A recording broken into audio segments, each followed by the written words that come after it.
fill something up completely, check it twice, and still wake up to find it bone dry like it was never there at all? Because that's exactly what happened the first morning I walked out to the north pasture tank and found nothing but a hollow echo where 2,000 gallons of water should have been. It didn't make sense right away.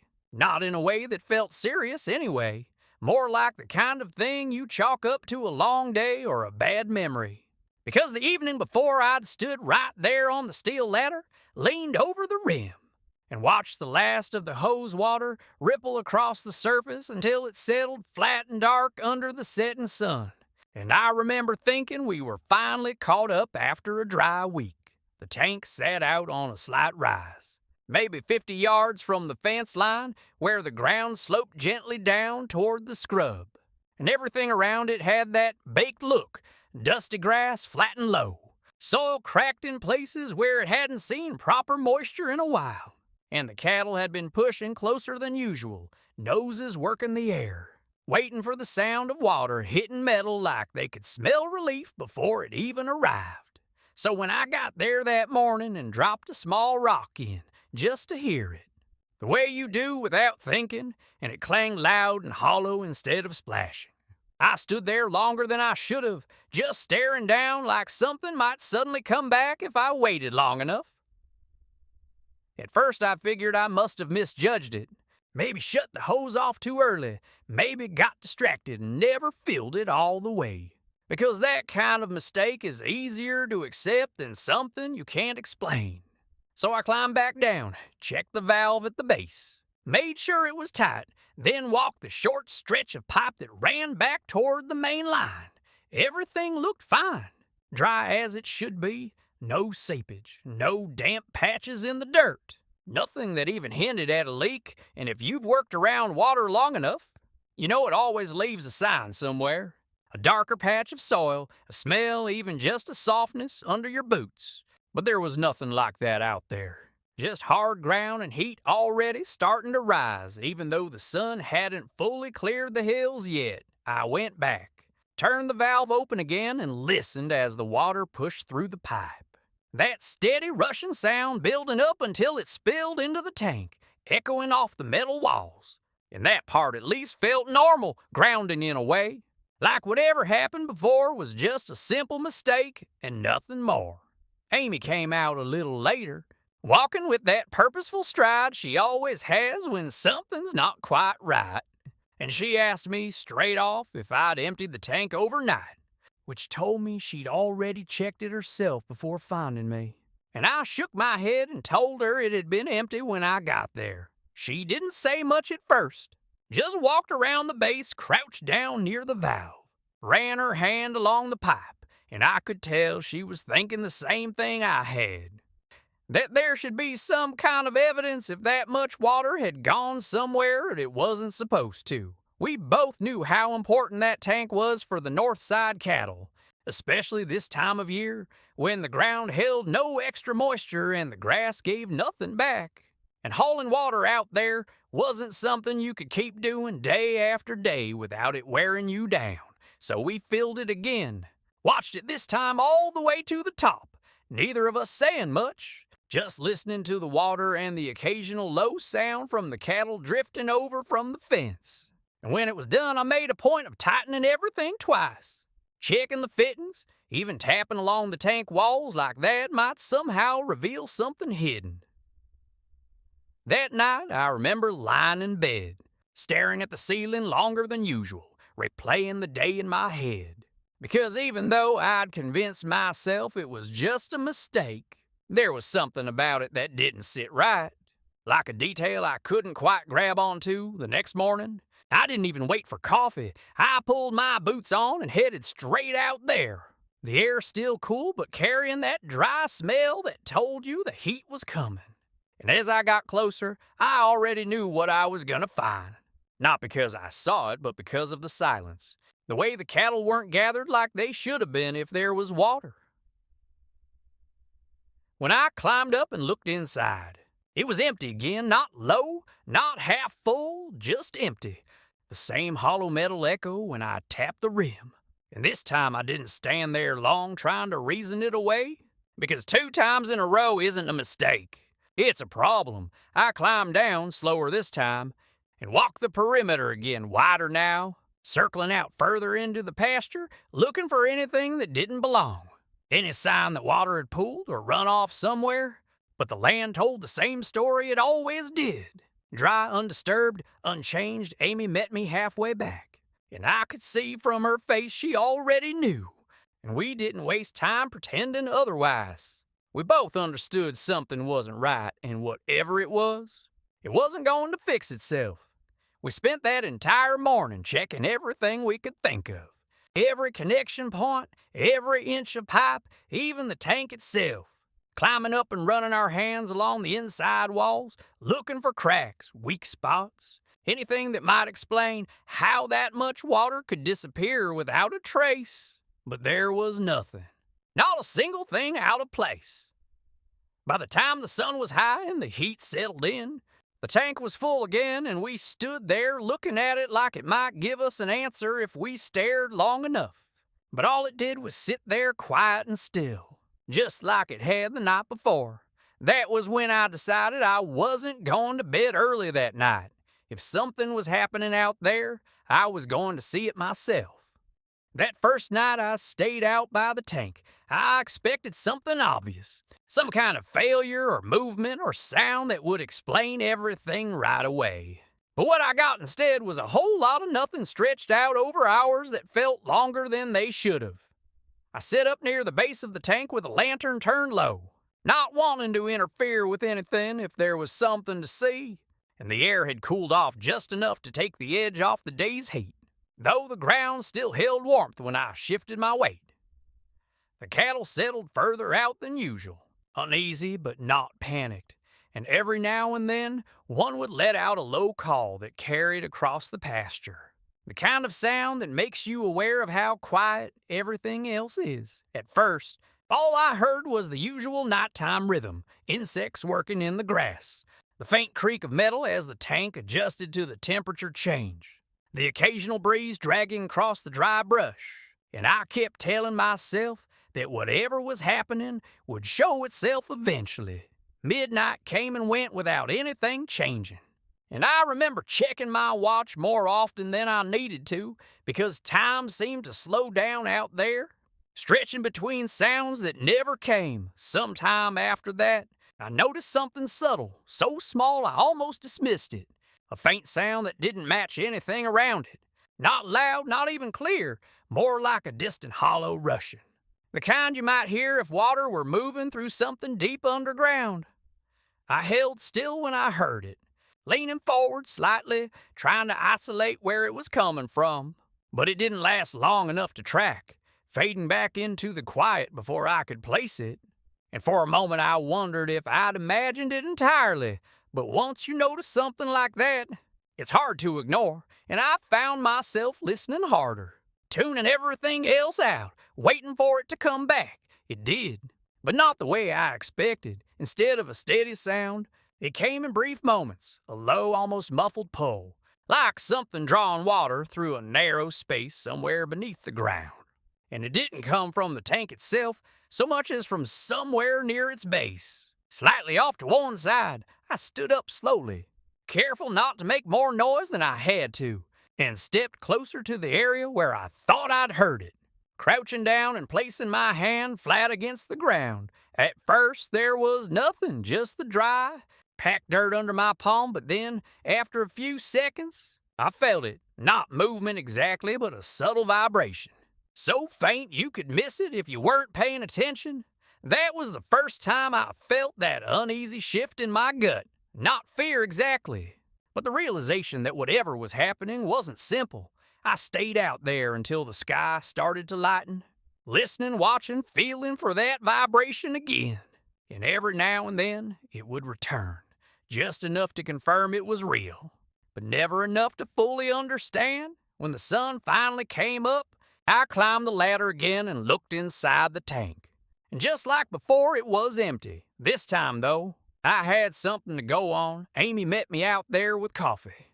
And I told her everything, the sound, the vibration, the way it seemed to come from beneath the tank rather than from it. and she listened without interrupting, her eyes shifting toward the ground as I spoke.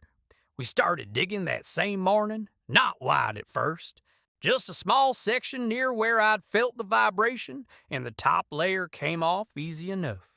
Drying loose, but a few inches down, the soil changed, becoming more compact, slightly darker, like it had held moisture at some point not too long ago. That was the first physical sign we'd seen, and it was enough to push us further.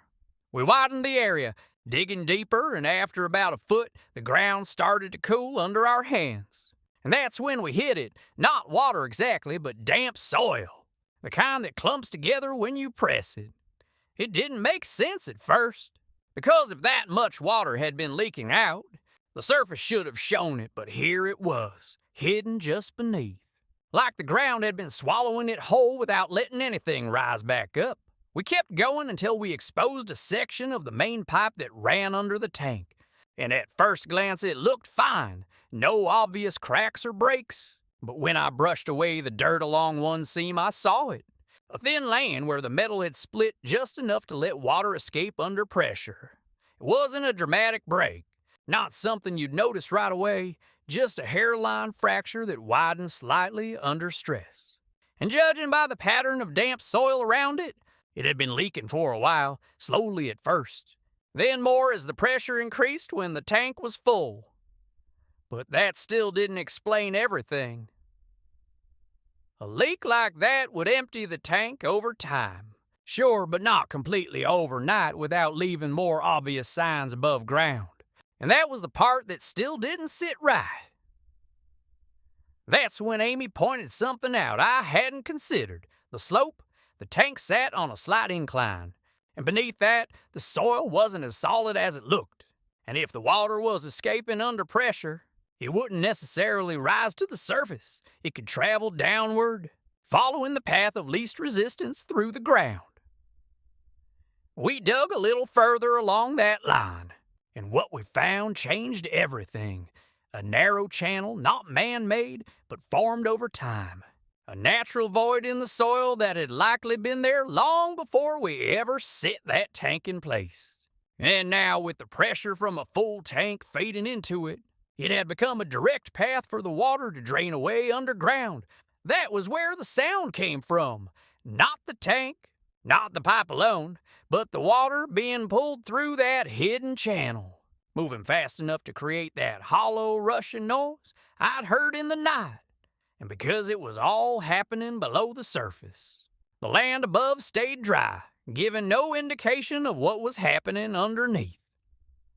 It was a problem we hadn't planned for, and one that wasn't going to be fixed with a simple patch. Once we understood what was actually happening beneath that tank, the situation shifted from confusing to urgent real fast, because it wasn't just about a leak anymore. It was about the ground itself working against us, quietly pulling every gallon we poured into that tank down into a place we couldn't see or easily reach. We brought Mike out to take a look, and he didn't say much at first, just stood there with his hands on his hips, staring at the exposed section of pipe and the damp soil around it. Then he walked the slope a few times, slow and deliberate, like he was mapping something out in his head. When he finally spoke, he confirmed what we were already starting to suspect, that the channel we'd uncovered was likely part of a larger underground void, something natural that had formed over years, maybe even decades, and now that it had a consistent water source feeding into it. It was acting like a drain. The real problem, he explained, wasn't just the crack in the pipe, it was the pressure from the full tank forcing water into that void faster than the surrounding soil could absorb or redirect it. And as long as that pathway existed, any repair that didn't address both issues would just delay the same outcome. We didn't have the luxury of delay. The cattle were already feeling it. You could see it in the way they moved, less spread out, more restless. Their attention fixed on the tank area even when it was empty. And hauling water out there in the meantime was taking more effort than we could sustain for long. So we got to work. The first step was shutting off the line completely and draining what little remained in the system. Then cutting out the damaged section of pipe and replacing it with a new length, reinforced and sealed tighter than before. Making sure there was no chance of another hidden fracture slipping past us. That alone felt like progress, something solid and fixable. But we all knew it wasn't enough. The harder part was dealing with what lay beneath. We had to break open more of the ground around the base of the tank, widening the excavation until we could fully expose the extent of that void. And the deeper we went, the clearer the picture became. The soil giving way to a loose, almost hollow space that extended further down the slope than we'd expected. It wasn't a cavern or anything dramatic, just a network of loosely packed earth and small gaps that allowed water to move through quickly. But it was enough, more than enough, to carry thousands of gallons away overnight without ever letting it surface. Filling that space wasn't simple. We brought in gravel first, dumping it into the exposed area and working it down into the gaps, creating a more stable base that would resist the flow of water instead of guiding it, then layering compacted soil over that, packing it tight to eliminate any remaining pathways. It took the better part of 2 days, working in the heat, hands raw and back sore, but by the time we were done, the ground around that tank felt solid again, like it should have from the start. Before we refilled it, we made one more adjustment, adding a pressure regulator to the line, something that would prevent the system from forcing water through at a rate the ground couldn't handle, even if there was another weak point we hadn't seen. That evening, as the sun dropped low and painted everything in that deep orange light, we turned the water back on and watched as the tank filled once again. The sound echoing steady and familiar, but this time there was a weight to it. A quiet tension that hadn't been there before. We didn't say much as it reached the top. There wasn't anything left to check. Nothing more we could do except wait and see if what we'd fixed would hold. That night, I stayed out there again. Not because I expected the same thing to happen, but because I needed to know for sure the air was still. The kind of stillness that makes every small sound carry further than usual. And I sat near the base of the tank, listening the way I had the nights before, tuned into anything that didn't belong. Hours passed, and the sound never came. No hollow rushing, no subtle vibration under the ground. Just the quiet rhythm of the pasture settling into the night. For the first time in days, it felt normal. When morning came, I climbed the ladder slowly, not rushing it, because part of me still expected to find that same empty echo waiting, but when I looked inside, the water was still there, full and still, reflecting the early light like it had never gone anywhere at all. I stayed up there a little longer than I needed to, just taking it in, letting that tension finally ease off in a way I hadn't realized it had built up. Down below, the cattle were already starting to gather, moving with purpose now, no hesitation, no restlessness, just the steady confidence of animals that knew what they were walking toward. Amy came out a few minutes later, and I didn't have to say anything. She could see it from the way I stood there, and when she climbed up and looked for herself, she let out a small breath she'd probably been holding since this whole thing started.